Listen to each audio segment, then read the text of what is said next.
ষোলরপল্লী পুজো হবে ভালো করে। ষোলরপল্লীর পুজো তো এগুলো তো কাঁচরাপাড়ার পুরনো পুজো। শুধু পুরনো পুজোই নয়, কাঁচরাপাড়াকে চিনতো মানুষ এসব পুজোর নাম দিয়ে। ষোলরপল্লীর পুজো, নবাঙ্কুর, আরপি স্কুলের পুজো, মানে বাইরের মানুষ কাঁচরাপাড়াকে চিনতো এই পুজোগুলোর নাম দিয়ে। তো সেই হিসেবে সেই পুজো আমরা করার দায়িত্ব নিয়েছি যে আমরা পাশে থাকবো, এবং উদ্যোক্তারা স্বাধীনভাবে মন খুলে বড় মন করে পুজো করবে। কারণ এই ক্লাবের ক্ষেত্রে আমরা কোনো ভেদাভেদ রাখিনি। সিপিএম আমরা যেরকম বলেছিলাম, সিপিএম, তৃণমূল, বিজেপি, কংগ্রেস কোনো ভেদ রাখিনি। পাড়ার মানুষ পাড়ার পুজো করবে। তার জলজান্ত উদাহরণ দেখুন, পেশাদা, উনি এই ক্লাবেরই সদস্য, বহু পুরনো মানুষ। এখন উনি কালীঘাট তৃণমূল না ঋতব্রত তৃণমূল উনি বলতে পারছেন না, কিন্তু আমরা ওনাকে চিনি, আমরা জানি উনি ষোলরপল্লীর সদস্য। তো এনারা বড় করে পুজো করবেন, সব মানুষ একসাথে হবে, পাড়ার সকলে মিলে বড় পুজো হবে। মানুষ স্টেশন থেকে নেমে এই পুজো থেকে কাঁচরাপাড়ার পুজো দেখা শুরু করবে। কাঁচরাপাড়া হই হই হই করবে এবার, এই আশা রাখবো। উনি ষোলরপল্লীর সদস্য। এখন আমরা আসলে কিছু না তৃণমূলদের দেখলে প্রশ্ন করছি, আসলে আমরা বুঝতে পারছি না সেটা কালীঘাট তৃণমূল না ঋতব্রত তৃণমূল। এবার তাহলে তো আমরা বুঝতেই পারছি না, তাই জিজ্ঞাসা করছি, এবং যাকেই জিজ্ঞাসা করছি সে বলছে আমরা তৃণমূলই না। এইটা একটা, যাই হোক, এটা একটা হচ্ছে ব্যাপার। ঠিক আছে, তো পুজোতে ওনার ওই পরিচয়টা দরকার নেই, উনি পুজো করুক সবাই মিলে।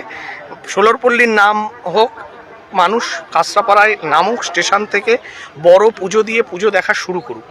বিগত দিনে পুজো ওইভাবে তো সরকার টাকা দিলে দরকার পড়ে না, বিশেষ করে সত্যি তো বড় পুজোতে দরকার পড়ে না। যে পুজোর লক্ষ লক্ষ টাকা বাজেট, সে সরকারের ওই টাকাটুকু নেবে কেন? সেই টাকাটা ইনফ্রাস্ট্রাকচারের কাজে লাগা উচিত।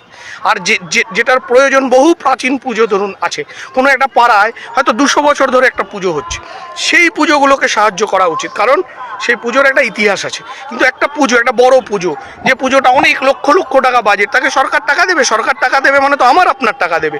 সে টাকাটা তো কাজে লাগা উচিত ডেভেলপমেন্টের কাজে। তো এইবার যাদের প্রয়োজন সেগুলোর ভাগ হবে নিশ্চয়ই, সরকার তার পলিসি অনুযায়ী ঠিক করবেন। আর বড় পুজোগুলো তাদের মতন করে পুজো করবে, যেভাবে এই 15 বছরের আগে পুজো করতো।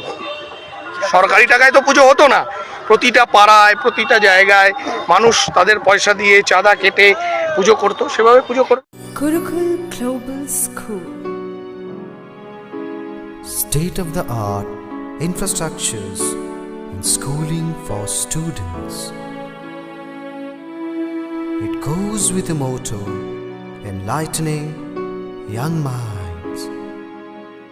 We believe every child is special and possesses unique capabilities, talent, and skills. Enjoy while you learn.